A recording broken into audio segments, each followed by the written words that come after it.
سلام، درود بر دوستان یوتیوبی خوب و عالی در سراسر دنیا. هر جا که هستی انشالله که خوب باشین، سالم باشین.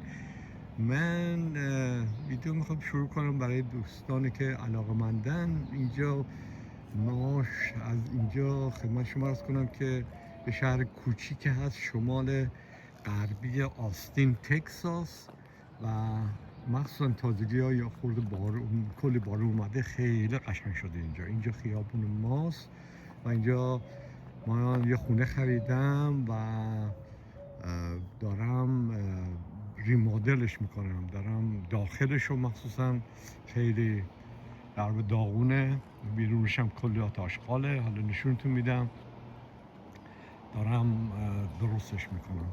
این خیابون خیلی قشنگیه، درختاش همطور که میبینی پر درخته.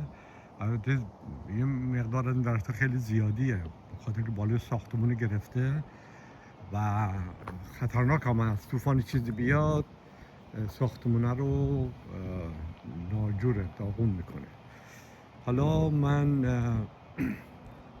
یه سری از بیرون خونه شروع میکنم، خدمت شما عرض کنم که نشونتون میدم بیرونش چجوریه. میبینی کمتر که میبینی که اینجا تمام اینجاها رو یه سریش جمع کردیم، تمام این علف ها باید هرس بشه و اینجا شده جنگل مولا. و خدمت شما عرض کنم که همطور که میبینی سقفش هم باید تمامی درخت ها زده بشه و اینجا همه تمیز بشه، به شکل معمول در بیاد. این هم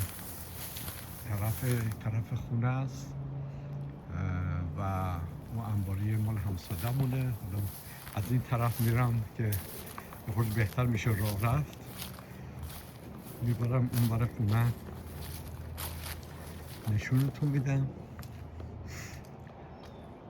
اینم که بیرون خونه دیواراش بد نیست، شیشه ها اینا باید عوض شه.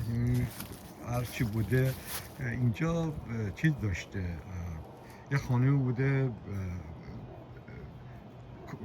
فوتوکوپی چیزی داشته، از این کارا میکرده قبل از اینکه کووید اینا بیاد.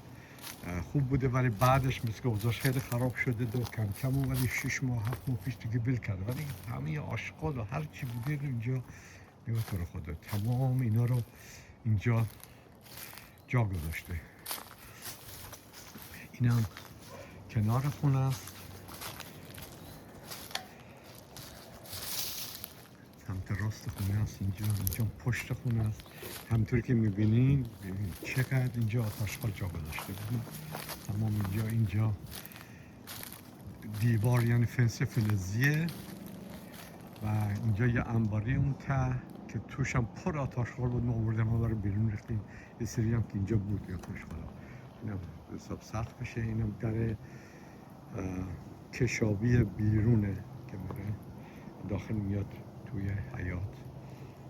اوکی، انشالله که خوب و خوش و برقرار باشین تا دفعه بعد. اون تو برم، روز شبتون بخیر هر جای دنیا که هست.